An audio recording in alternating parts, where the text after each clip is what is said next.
Boa tarde, que a graça de Jesus esteja com cada um de vocês, amém? Pode sentar, por favor.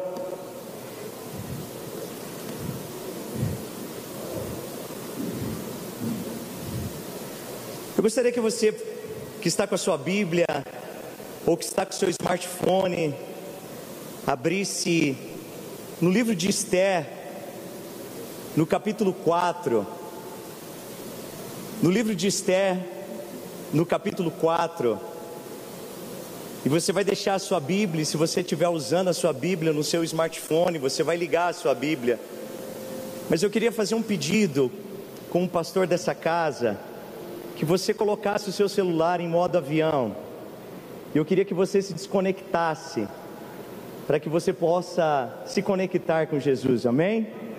Amém?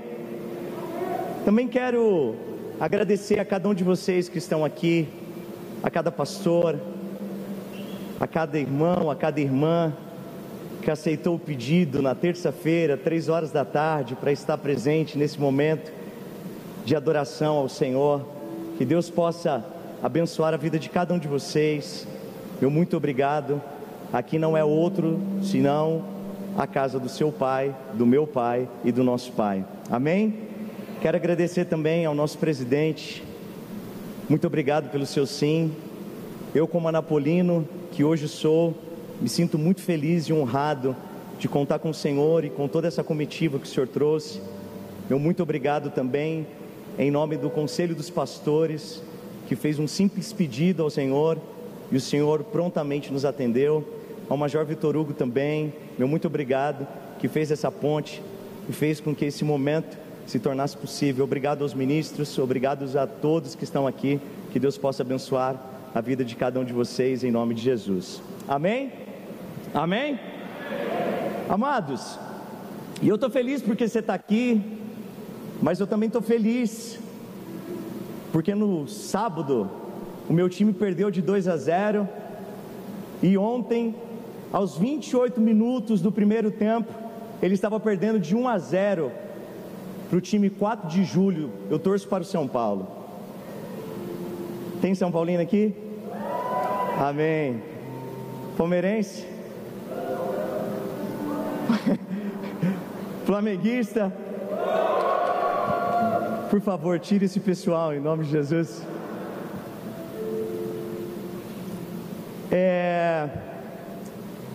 E aí quando eu vi que estava 1-0 aos 28 segundos do primeiro tempo, eu pensei, cara, vai ser a pior goleada que o São Paulo já sofreu na vida.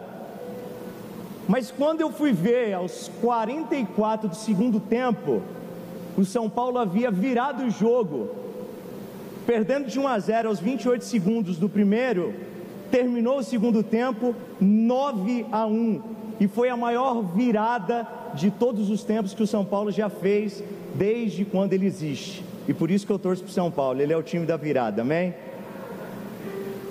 Pastor Tiago, mas por que o senhor está falando sobre virada? Qual que é o sentido disso?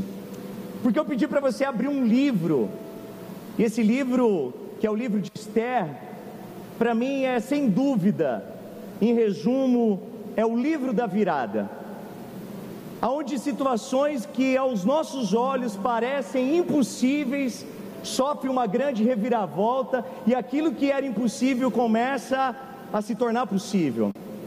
Como por exemplo, você vê que existe uma plebeia chamada Radassa, que com o passar do tempo deixa de ser uma plebeia e se transforma na rainha Esther.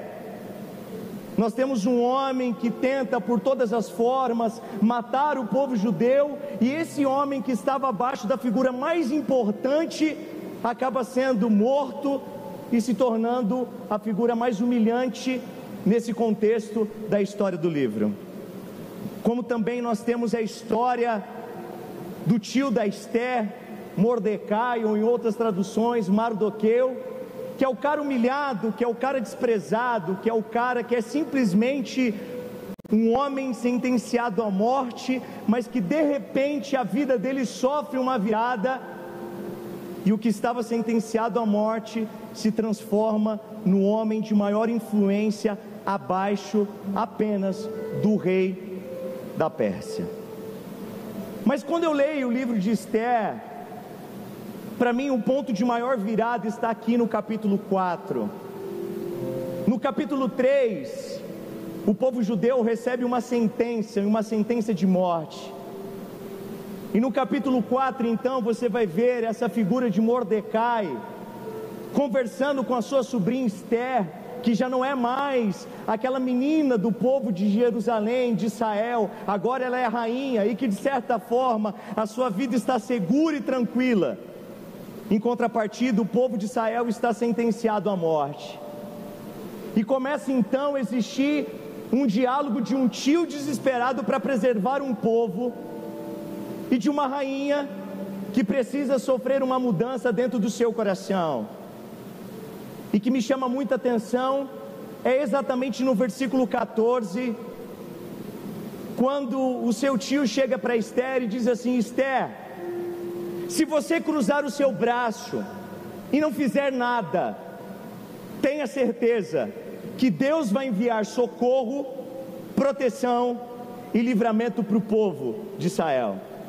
Mas, quem sabe, o lugar que você tem hoje, a função que você tem, a autoridade que você tem, Deus te colocou aí exatamente para esse momento oportuno. No versículo 16, o texto diz que Esther responde ao seu tio diante dessa afirmação e pergunta que ele faz para ela. E ela responde dizendo o seguinte: na lei dos persas, se eu for até diante do rei sem ser convidada, eu posso ser morta, eu posso ser torturada, mas não importa o que eu vou passar, importa que vocês como povo venham orar e jejuar, e eu com as minhas amigas e com as pessoas que estão debaixo da minha autoridade vamos orar e buscar o Senhor. E aí o versículo 16 termina da seguinte forma: e se eu morrer, morri, contudo eu entendi que o lugar que hoje eu exerço foi Deus que me colocou. Tirando esse pano de fundo histórico e saindo um pouco do livro de Esther, eu quero falar com você que está aqui. E a primeira coisa que eu quero que você entenda: você não está aqui em vão. O nosso presidente não está aqui em vão. Todos os senhores e as senhoras estão aqui por um propósito. E algo que eu quero trazer uma grande convicção ao seu coração: se eu cruzar o meu braço, se você cruzar o seu braço, se todos nós aqui cruzarmos os nossos braços diante do nosso país, diante do anúncio do Evangelho, eu tenho uma palavra para dar para o seu coração: Deus não vai cruzar o dele. Escuta isso que eu vou dizer para você: se você cruzar o seu braço, se eu cruzar o meu braço, e se nós não fizermos nada, tenha certeza que Deus vai continuar fazendo, porque Ele é Senhor da história, Ele é Senhor do Brasil, Ele é o Senhor dessa nação.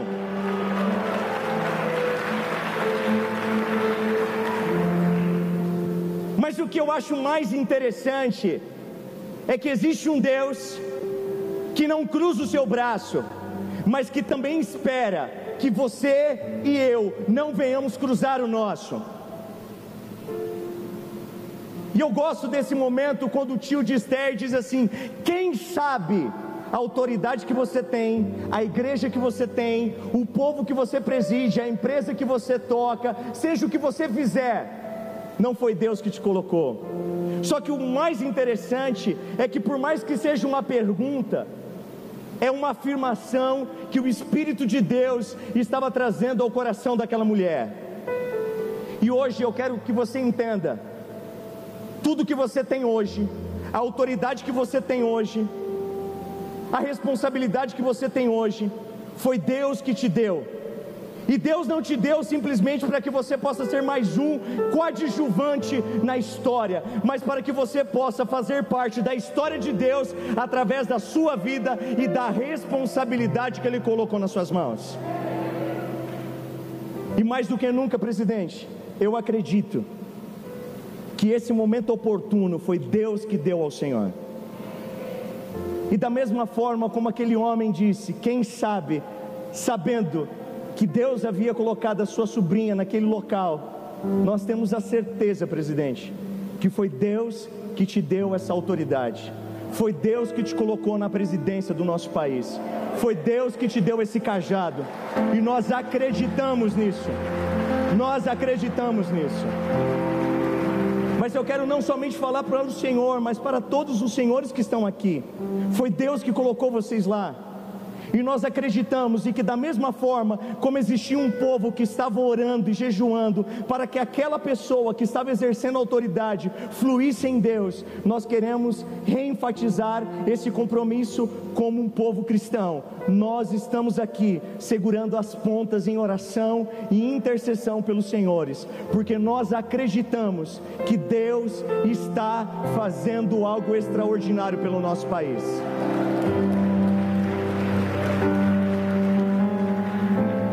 Se você está aqui, existe uma autoridade que foi delegada por Deus sobre a sua vida.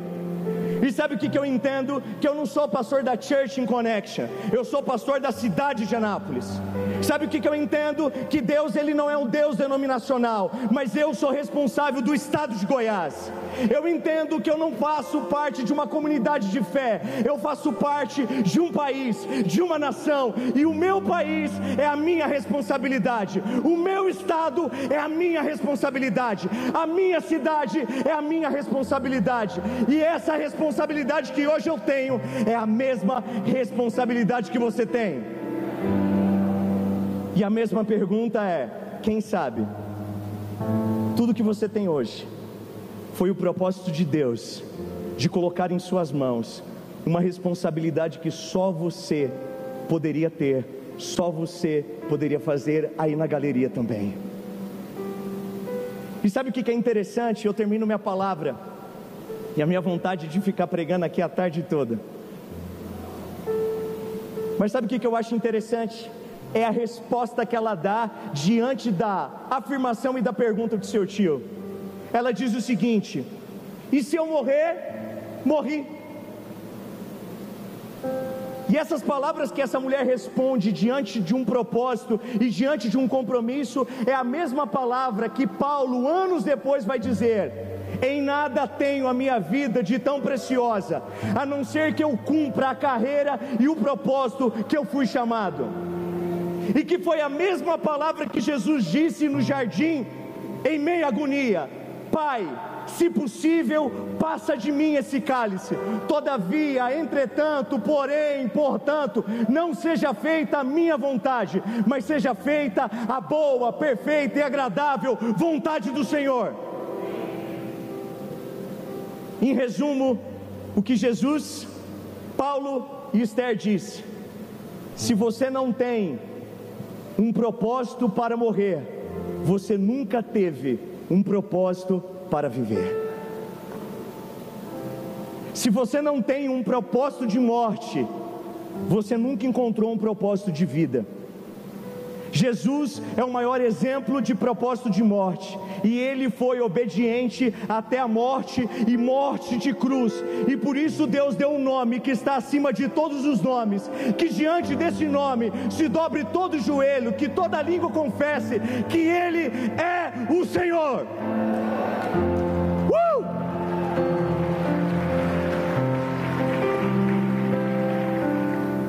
E como somos diferentões em Deus,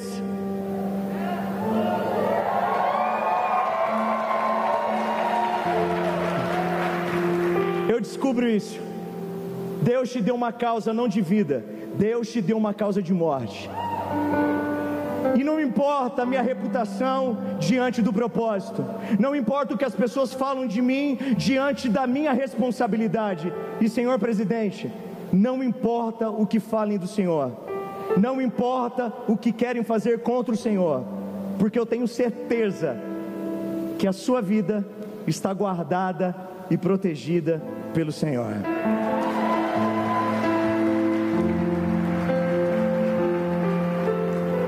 E eu termino dizendo: Deus é especialista de virar o jogo. Nós cremos que Deus vai virar o jogo dessa nação. Senhores pastores, Deus vai virar o jogo em prol do Evangelho de Cristo. Empresários, Deus vai virar o jogo dessa nação. Pais, mães, Deus vai virar o jogo em favor da família. Líderes, Deus vai virar o jogo, porque Deus jamais perdeu e jamais perderá. Ele é o Senhor. Senhores, Deus vai virar o jogo, porque na verdade, sequer Ele está empatado. Ele, segundo o que Ele nos diz, sempre foi e sempre será mais do que vencedor. Feche seus olhos, eu quero orar por você.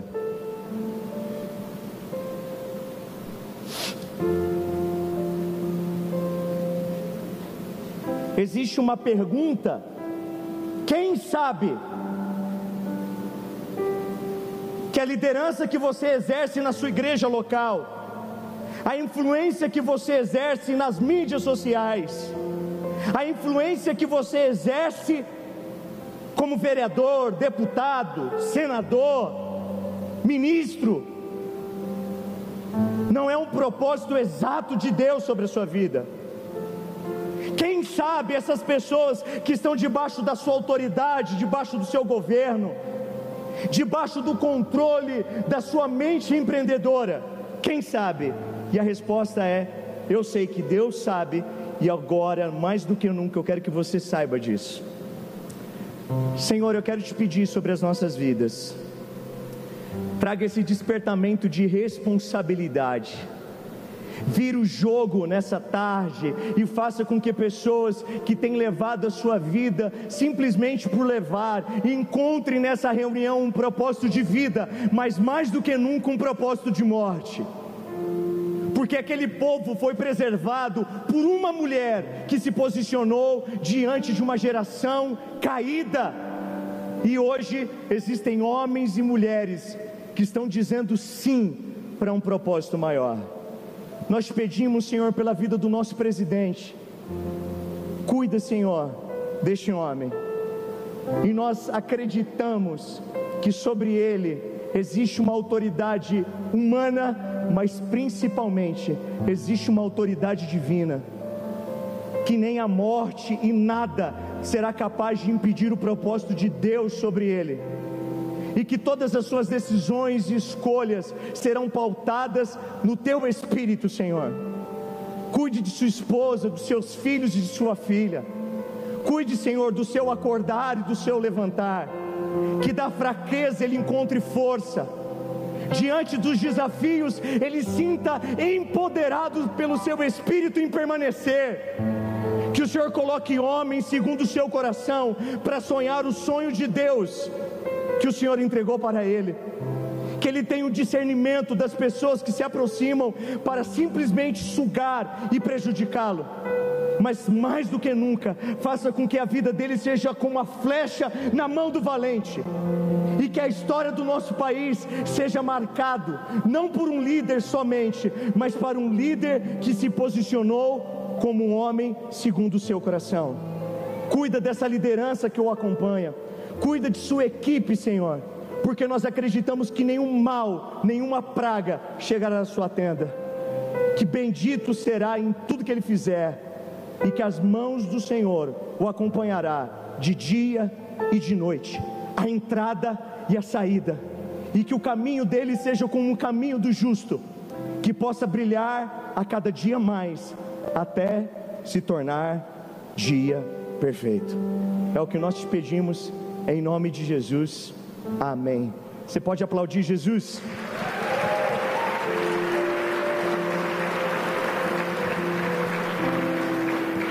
Aleluia. Você pode dizer: eis-me aqui, Jesus. Eis-me aqui para um projeto de vida, mas eis aqui para um projeto também de entregar a minha vida seja, se necessário for, para a morte, para cumprir um propósito. Queria convidar o ministro Brizoni para falar aos nossos corações. Obrigado.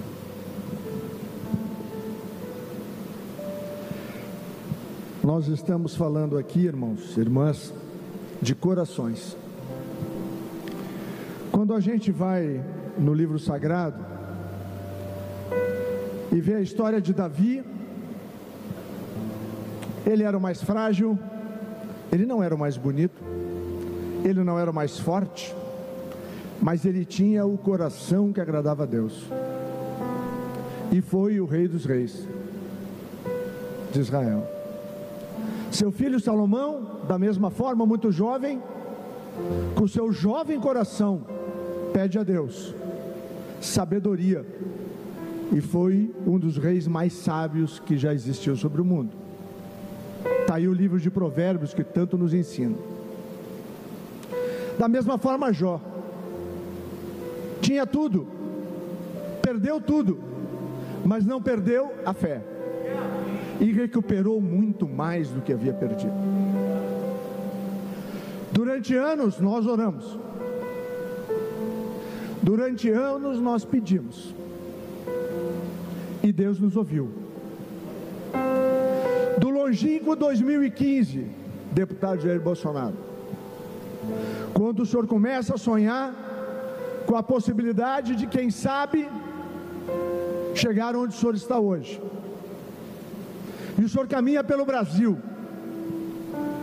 e daqui a pouco o senhor começa a falar, João 8,32, a verdade vos libertará.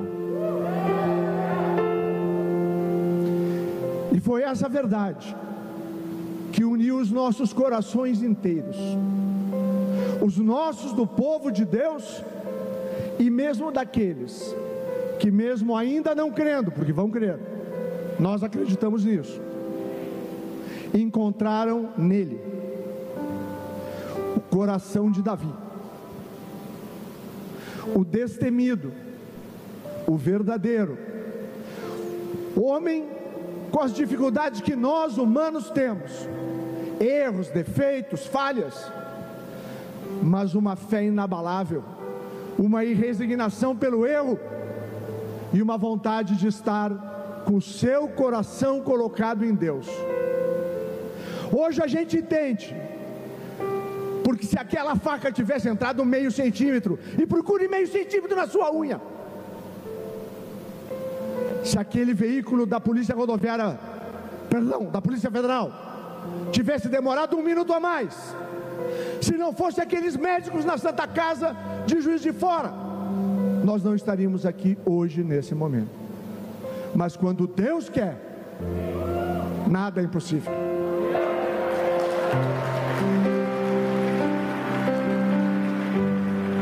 Obrigado, pastor Tiago. Obrigado, pastora Kézia.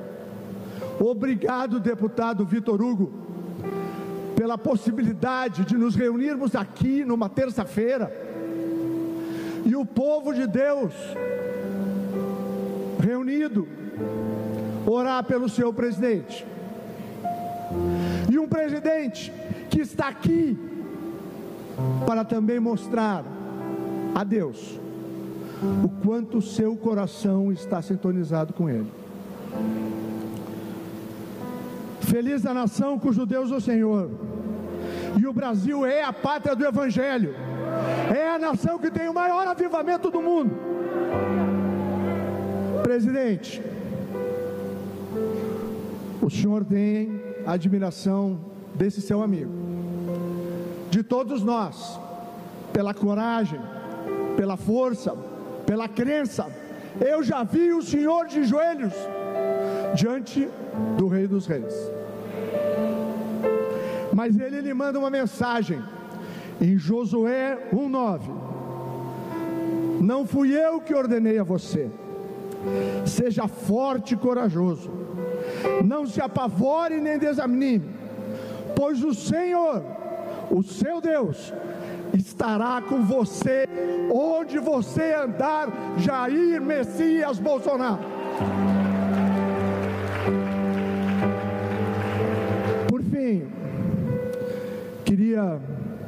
agradecer ao nosso Deus e ao nosso Pai, ao nosso amado Jesus, pela possibilidade, pela alegria, porque muitos são chamados e poucos os escolhidos. E Deus nos escolheu a todos, para que nesse momento, pastor Tiago, pudéssemos unir os nossos corações, elevar a nossa palavra aos céus e dizer: teus servos, o mais importante servo de teu país, está aqui para te ouvir, para te adorar e para te louvar, em nome de Jesus. Amém. Chama o deputado Vitor Hugo, por favor. Obrigado, irmãos. Deixa eu passar um álcool aqui.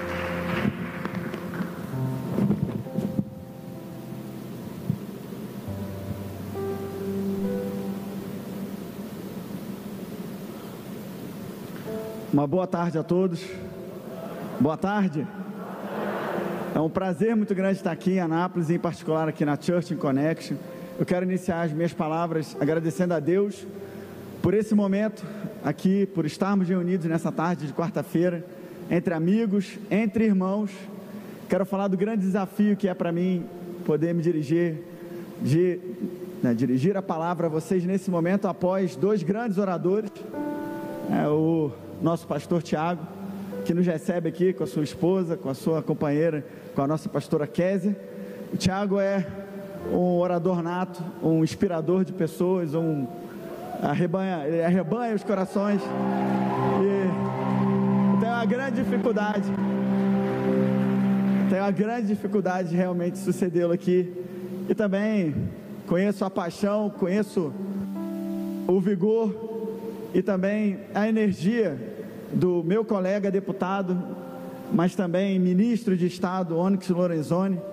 E eu quero fazer um testemunho aqui da admiração que eu tinha desde quando era servidor da Câmara dos Deputados, e de ver um deputado se levantar primeiro que todos os deputados, em nome do presidente, do então deputado Jair Bolsonaro. Então o deputado Onyx Lorenzoni foi o que teve a coragem inicialmente, de quando quase ninguém na Câmara acreditava que o nosso presidente, então o deputado Jair Bolsonaro, poderia ser o presidente do Brasil. Onyx Lorenzoni teve a coragem de ir à frente, e a gente vê a lealdade dele ao presidente até os dias de hoje. Eu quero fazer um agradecimento muito especial, de todo o meu coração, ao presidente Bolsonaro, que deixa os seus afazeres na capital da nossa república para vir até Goiás.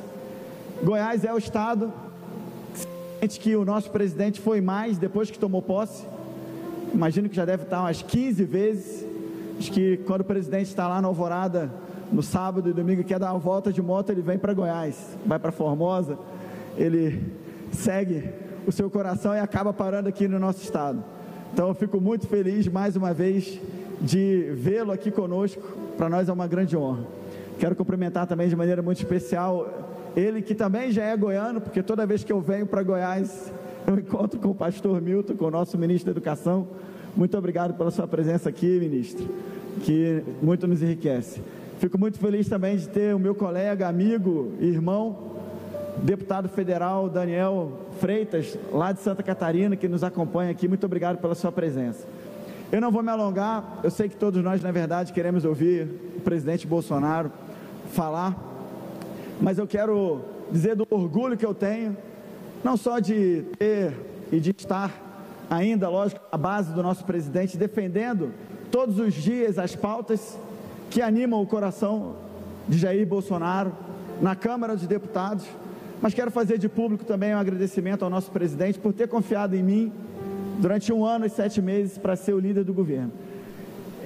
A liderança do governo é um desafio que eu falo estava muito além das minhas capacidades, porque eu sou um deputado de primeiro mandato, não tenho experiência política nenhuma, e talvez tenha sido ousado em pleitear, em articular, em querer ser, e fiz o máximo que eu pude para ajudar o país nessa função que é realmente uma função extremamente estratégica. E a confiança que o presidente viu e depositou em mim é algo que eu vou levar para o resto da minha vida. E quero também dizer que fico extremamente feliz de estar aqui na Church, em particular aqui nessa igreja. Eu estive Eu estive aqui, presidente, há mais ou menos 3 semanas, não é isso, pastor Tiago? A seu convite, também da pastora Kézia, participei de um culto aqui, num domingo à noite, e foi muito tocante para o meu coração, porque há uns 6 meses atrás, o presidente Bolsonaro, talvez não se lembre, mas me deu uma pulseira azul, que ele costuma usar, está ali no braço do presidente da igreja Fonte da Vida, e eu usei essa pulseira, enquanto ela coube no meu braço, e de repente ela arrebentou. Eu estava aqui de olho fechado rezando, pastor Milton, e sendo inspirado pelas palavras do pastor Tiago, e de repente uma moça, que eu não me lembro exatamente quem é ela, não se... Qual o nome? Gatona. Então a Gatona, ela está presente aqui, não? Ela veio, presidente, tocou a mão no meu ombro, e eu juro por Deus que naquele momento, minutos antes, vereador Cacheta, veio à minha mente assim, nossa, eu lembro da pulseira que o presidente me deu, e eu não estou com ela aqui, porque ela arrebentou. Bem que eu poderia ter uma nova pulseira. E, ministro Onyx, eu juro pela felicidade do meu filho, o João Vitor, que está agora lá em Brasília, é a Gatona, que eu não conheço, chegou com essa pulseira aqui, ó, da Church in Connection, e colocou no meu braço e falou: Vitor Hugo, você não me conhece, nós sabemos dos desafios grandes que vocês que estão em Brasília, ajudando o presidente Bolsonaro, estão enfrentando, e eu quero que essa pulseira sirva de força e de coragem para que você siga em frente. Então eu agradeço a Church, agradeço a Gatona, agradeço o pastor Tiago por essa oportunidade, parabenizo a todos vocês por isso. Eu vou terminar a minha fala lendo uma passagem da Bíblia, que durante os 21 anos que eu fiquei no Exército Brasileiro, pastor Tiago, e eu posso dizer que quando eu ingressei no Exército com 16 anos, eu também fiz um compromisso, um propósito de morte, para que eu tivesse um propósito de vida, porque com 16 anos de idade, e o presidente Bolsonaro passou por isso, pastor Milton, tenho certeza que Onyx e muitos aqui, que juraram a bandeira e juraram defender a pátria com o sacrifício da própria vida. Então eu me alinho com as suas palavras, né? O propósito da nossa vida é defender a nossa pátria. E quando eu estava na África, na Costa do Marfim, como observador militar, e em todas as outras passagens que eu tive, com alguma dificuldade na vida, eu lia esse salmo, o Salmo 91, que eu tenho certeza todos aqui conhecem, e se me permitam, eu quero terminar a minha fala com esse salmo. Aquele que habita no esconderijo do Altíssimo, à sombra do Onipotente descansará. Direi do Senhor, Ele é o meu Deus, o meu refúgio, a minha fortaleza, e nele confiarei. Porque Ele te livrará do laço do passarinheiro e da peste perniciosa. Ele te cobrirá com suas penas, e debaixo das suas asas te confiarás. A sua verdade será o teu escudo e broquel. Não terás medo do terror da noite, nem da seta que voa de dia, nem da peste que anda na escuridão, nem da mortandade que assola ao meio-dia.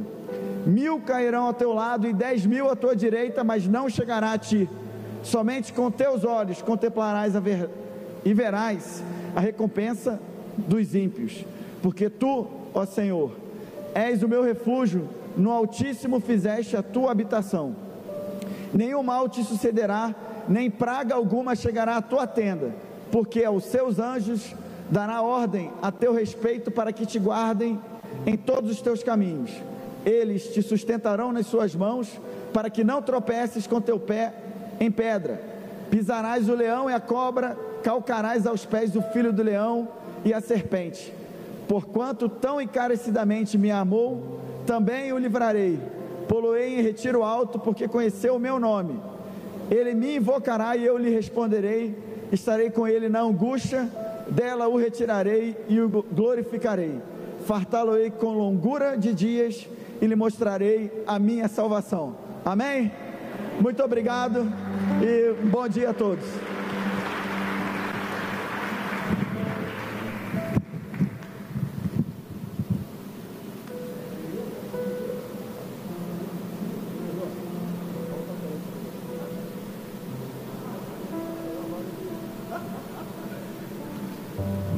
Eu?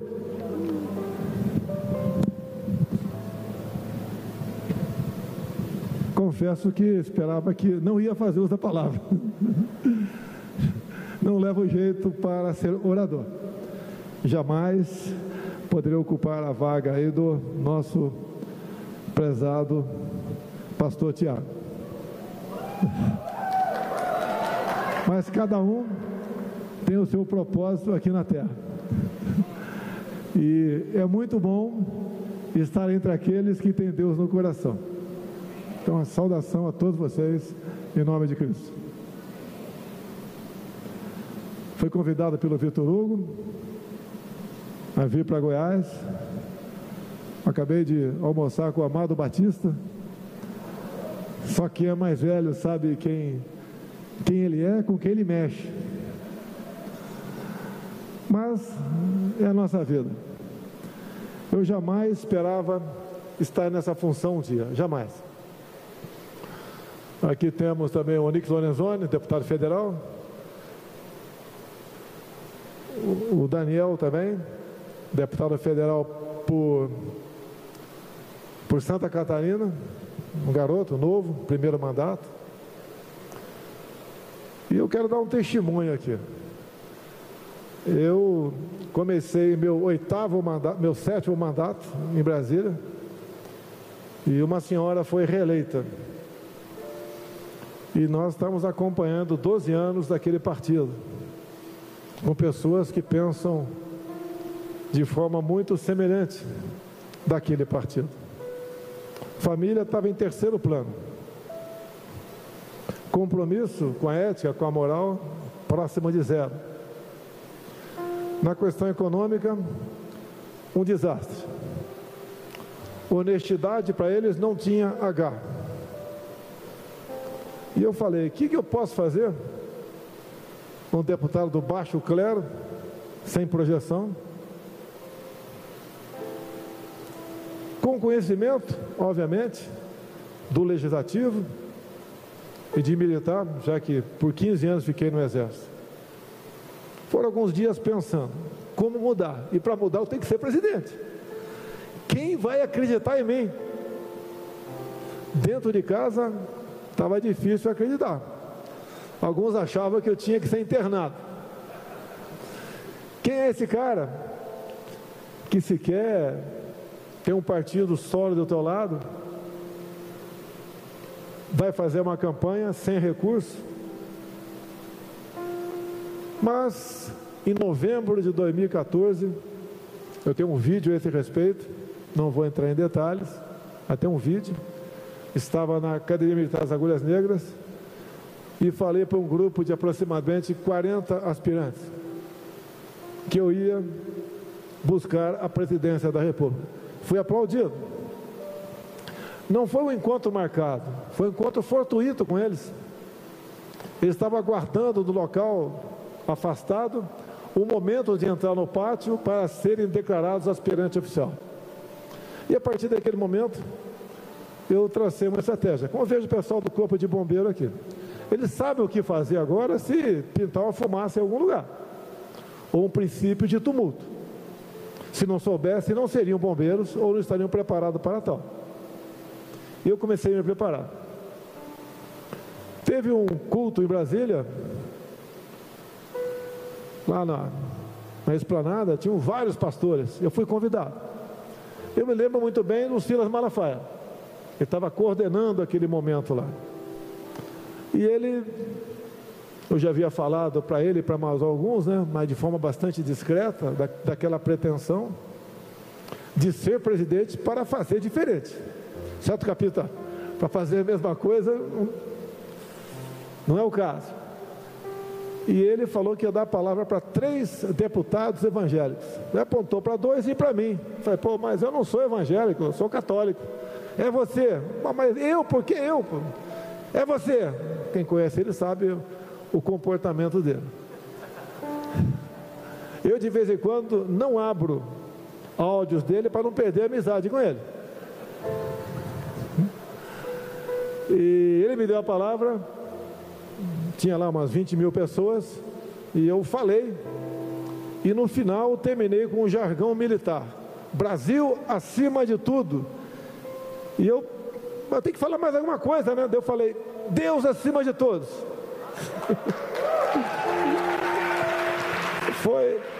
Foi algo de repente, do nada, apareceu, chama-se insight. Bem, comecei a andar pelo Brasil. Manacapuru, uma cidade que me marcou no coração da Amazônia, chegando sozinho lá, algumas dezenas me esperando no aeroporto. O que esse maluco está fazendo aqui? Aí, tudo bem. De repente, recebi uma mensagem de uma senhora bastante idosa, e sabia que eu ia disputar a presidência, né? Queria me ajudar. Ela falou: leia João 8,32. Eu fui lá, li o João 8,32. Quem é esse João 8,32? Está sempre falar. Estava lá: e conhecereis a verdade, e a verdade vos libertará. E quando eu era vereador, deve ter vereador aqui, né? Eu estava fazendo campanha para federal, não tinha internet, não tinha telefone celular, não tinha nada, era no gogó e na sola de sapato. E era comum naquela época o pessoal pedir emprego para vereador, né? E eu respondia que, poxa, difícil, não tenho como, não posso garantir. E um cara falou para mim: ô vereador, tu quer se eleger federal? Ele falou: quero. Então você tem que mentir, porque o outro cara vai prometer emprego para ele, vai ganhar um voto, e você não vai ganhar nada. Mas o emprego é problema dele, se ele achar o vereador depois. Resolvi não seguir aquela linha. E fizemos uma campanha. As coisas foram acontecendo devagar. Algumas lideranças evangélicas foram ligando para mim, como recebi um telefonema do Edir Macedo. Lógico, sabia que era Edir Macedo. Eu recebi um telefonema, o primeiro pensamento é um trote. Mas quem é o Edir Macedo falando comigo? Quem sou eu? E ele falou, reconheci pela voz. E assim como outras lideranças evangélicas foram aparecendo. E foi tomando corpo a coisa. Começaram a aparecer pessoas do meu lado, como o Onix, foi a primeira pessoa dentro da Câmara que acreditou em mim. Também eu passei a achar depois que ele era maluco também. Não era só eu, não. Viajamos por alguns países do mundo, como Japão, Coreia do Sul.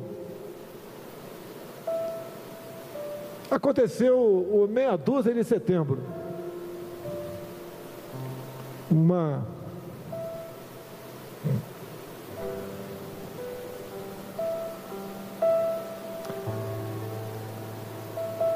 tentativa de homicídio, que segundo os médicos, só não morri por milagre.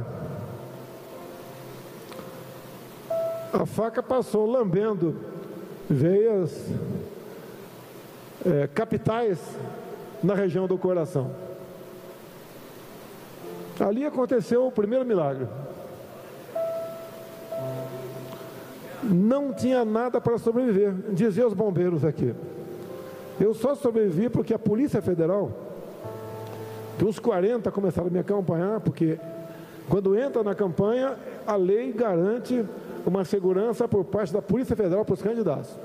E eu tinha uns 40 porque eu era aquela pessoa com muita chance de chegar. Então existia a possibilidade de um homicídio.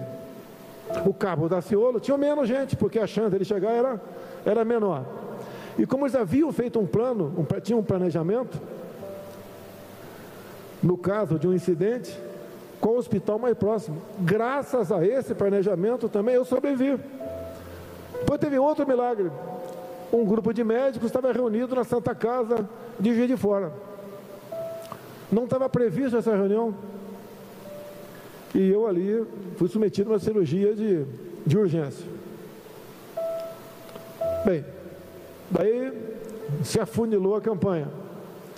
Eu fui eleito no primeiro turno. Eu tenho provas materiais disso. Mas o sistema, a fraude que existiu sim, me jogou para o segundo turno. Outras coisas aconteceram e eu só acabei ganhando porque tive muito voto. E algumas poucas pessoas que entendiam de como evitar ou inibir que houvesse a fraude naquele momento, nos elegemos. E daí eu não sabia o que fazer. É como aquela criança que ganha uma bicicleta, que não sabe andar. Apesar de 28 anos de parlamento, 2 de vereador e 15 de exército. Não é fácil. Você pega um sistema com muitos problemas, uma máquina emperrada, um Brasil realmente numa situação catastrófica no tocante à ética, à moral e economia. Mas eu tinha algumas coisas do meu lado: a vontade de acertar, a resiliência e dizer, não vou ceder. Se tem algum prefeito aqui, multiplique por 1000 o que você passa. Conseguimos fazer o ministério, uma montagem de um ministério,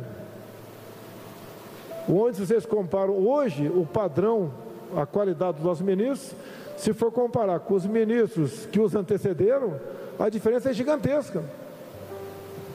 Depois tivemos um problema seríssimo, a tal da pandemia. Ainda eu não tenho provas, né? Mas esse vírus nasceu de um animal ou nasceu no laboratório? Eu tenho na minha cabeça de onde ele veio e para quê. Mas ele está aí, está entre nós. Passamos momentos difíceis. Começou-se a utilizar politicamente o vírus. Vamos fechar tudo. Lockdown, toque de recolher. Que a gente, pela economia, tira esse cara daí. Esse cara que fez com que as estatais não dessem mais prejuízo, comece a dar lucro. Esse cara está começando a arrumar a economia, dando esperança para a gente. Esse cara que acredita em Deus.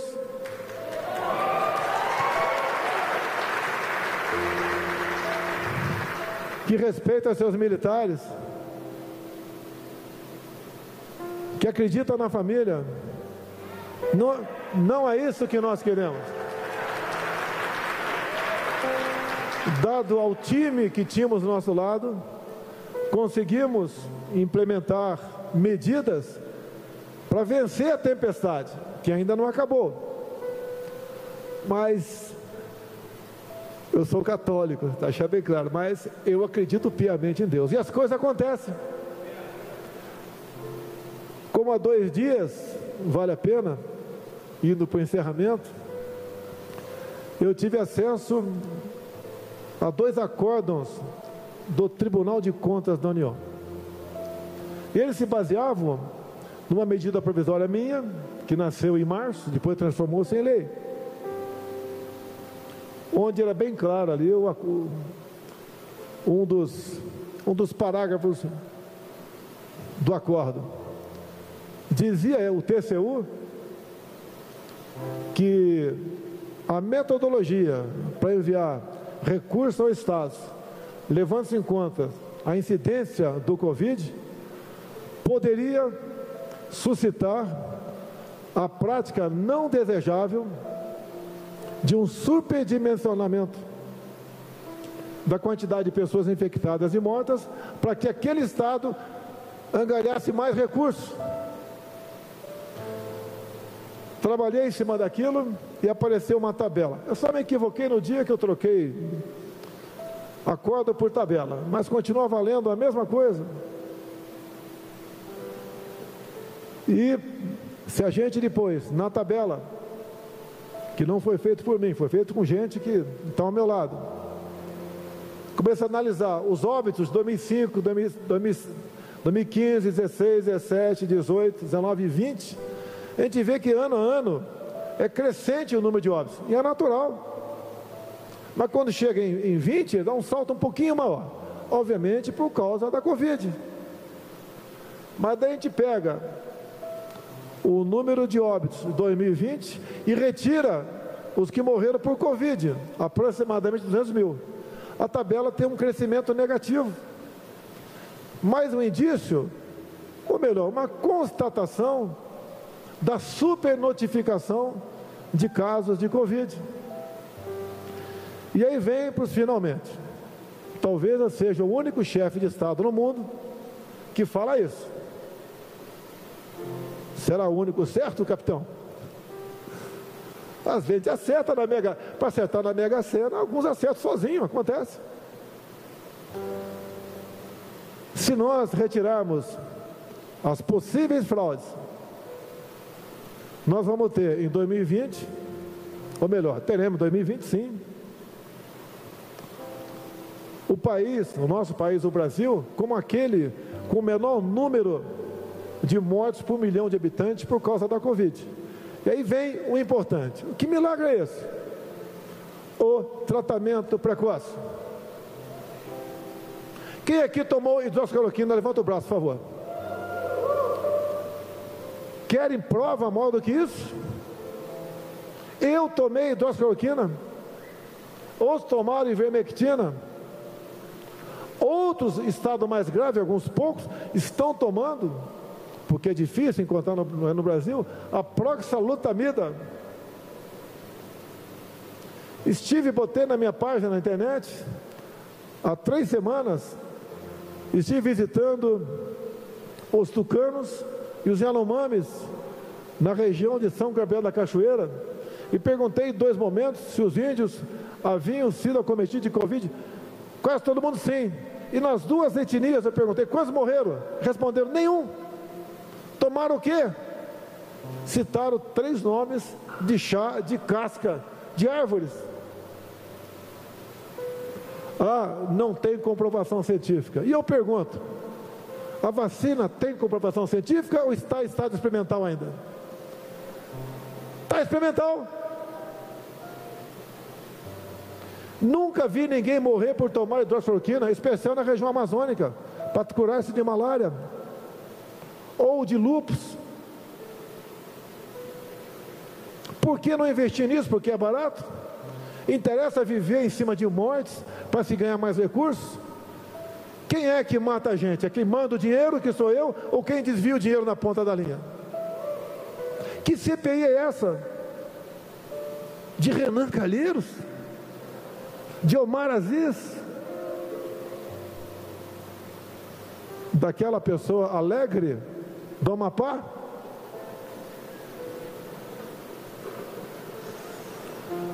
Nós temos a obrigação.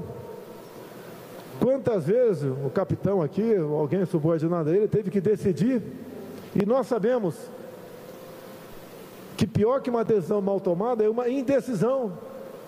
Eu tenho que decidir quantas vezes, não é fácil. Agora, eu estou tentando. Não veio da minha cabeça o que eu falo sobre essa doença. Veio de conversa com pessoas que realmente se preocupam e pesquisam sobre o assunto também. Acredito que este fato, levando-se em conta os acordos do TCU, levando-se em conta o número de mortes, números oficiais, nós podemos sim buscar o ponto de inflexão e buscar uma maneira de diminuir drasticamente o número de mortes no Brasil pelo tratamento precoce. Mas, meus senhores, vim aqui a convite e estou muito honrado de estar entre vocês. É uma satisfação muito grande falar, como disse no início do meu pronunciamento, com aqueles que têm Deus no coração. No mundo todo, nenhum país tem o que nós temos. Riquezas minerais. Quem já assistiu o Dólar Furado aí, né? Eu sou supersticioso também. Está aqui uma moeda de nióbio. Riquezas minerais. Biodiversidade. Água potável. Áreas agricultáveis. Belezas naturais. Este povo que é a mistura de todos os povos. Temos comunidades do Brasil que tem mais gente que o próprio país de origem, como o Líbano. Temos uma das maiores colônias japonesas do mundo. Temos ucranianos. A contragosto estão chegando os venezuelanos. Olha para onde foi a nossa Venezuela quando se começou a acreditar nas coisas fáceis. Um país riquíssimo, com a Venezuela, em petróleo e ouro. Olha para onde eles foram, tendo em vista a ideologia que seguiram. Olhem para onde está indo a nossa Argentina. Só um milagre para salvar a Argentina. Perdemos agora o Peru. Voltou, pelo que tudo indica, né? Falta 1% de apuração lá. Só um milagre para reverter. Tá, vai reassumir um cara do Foro de São Paulo. Olha a nova constituinte do Chile. Nós estivemos na beira do abismo. Meu nome é Messias, mas pelo amor de Deus, não há comparação. Sou igualzinho a vocês. Mas um milagre aconteceu no Brasil. Temos um bem maior do que qualquer um que porventura esteja no pescoço de vocês, na chave do carro de fora ou numa grande fazenda. É a nossa liberdade.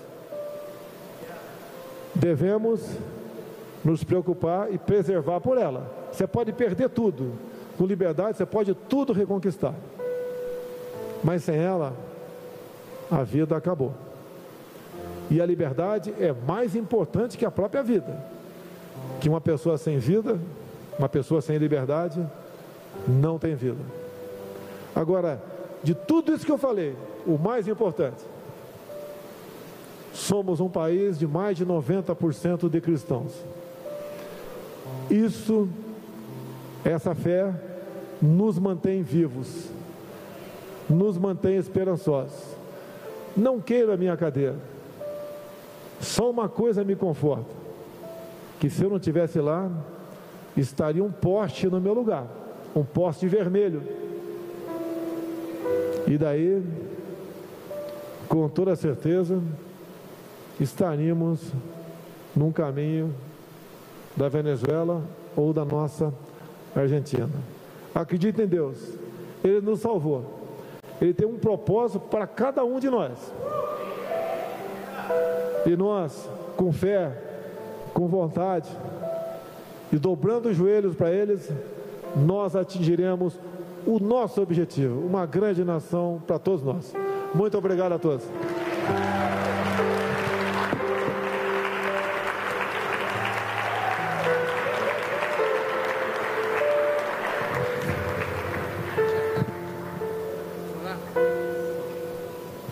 Podemos orar?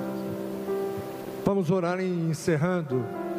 Eu quero dizer para vocês que eu estive há 2 semanas aqui inaugurando a organização da universidade, da Unievangélica. E eu disse uma coisa, que quando eu inaugurei alguns lugares com o governador Caiado, falei que agora nós temos condição de construir escolas no Brasil, porque não vai mais dinheiro para Venezuela, nem para Cuba, nem para a África, presidente. Vai ser tudo olhando aqui para o nosso Brasil. Outra coisa, eu não me envergonho do Evangelho, que é o poder de Deus para a salvação de todo aquele que crê. E como nós aprendemos nas Escrituras, Baruch Haba, Bishem Adonai, Kadosh, Kadosh, Kadosh, Adonai Tsevaot, Gadol Atah, Behol Haaretz, Santo, Santo, Santo, é o Senhor dos exércitos, grande é o teu nome em toda a terra. Ó Deus de amor e de bondade, exaltado seja o teu nome. Agradecemos porque o Senhor não se esquece de nós, mesmo quando infelizmente nos esquecemos de Ti. Muito obrigado, ó Deus, pelo Teu cuidado, e aqui em obediência à Tua palavra, estamos aqui a interceder pelo Brasil e de maneira especial pela vida do nosso presidente, para que possamos ter uma vida com tranquilidade, mansidão e respeito, com toda piedade e respeito, conforme fala Paulo a Timóteo. fica conosco, dá-nos um restante de dia na tua presença e dirige os nossos passos. É o que pedimos, rogando a tua bênção sobre nossa amada pátria Brasil, em nome de Jesus. Amém.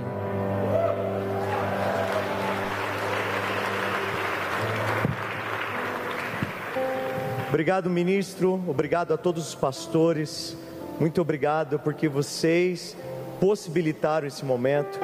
Obrigado, pastor Rafael, que nós temos aqui Uberlândia também representada, nós temos Brasília aqui representado, nosso pastor amigo junto com a pastora. Obrigado a todos os pastores da cidade de Anápolis, isso é fruto da oração de vocês. Obrigado, empresários, obrigado, amigos, obrigado, família Church in Connection. Obrigado a cada voluntário. Senhor presidente, eu preciso exaltar a sua equipe. Que equipe maravilhosa, que pessoas incríveis que se dedicam e que amam o Senhor, que fazem isso acontecer. Então quero parabenizar toda a equipe do presidente. Vocês são o resultado final de um trabalho incrível. Deus abençoe a cada um de vocês. Vocês estão nos bastidores. Aparentemente vocês não são vistos, mas pelo contrário, eu acredito que uma gota de obediência resulta em um oceano de fidelidade. Tudo aquilo que vocês fazem, as horas de vocês, os finais de semana, as noites, Deus há de recompensá-los infinitamente mais. O meu muito obrigado por esse coração que ama a pátria, que ama o Senhor e que ama servir. Deus abençoe a todos vocês. Obrigado, obrigado, beijo no coração, vai com Deus, Deus abençoe. Hoje à noite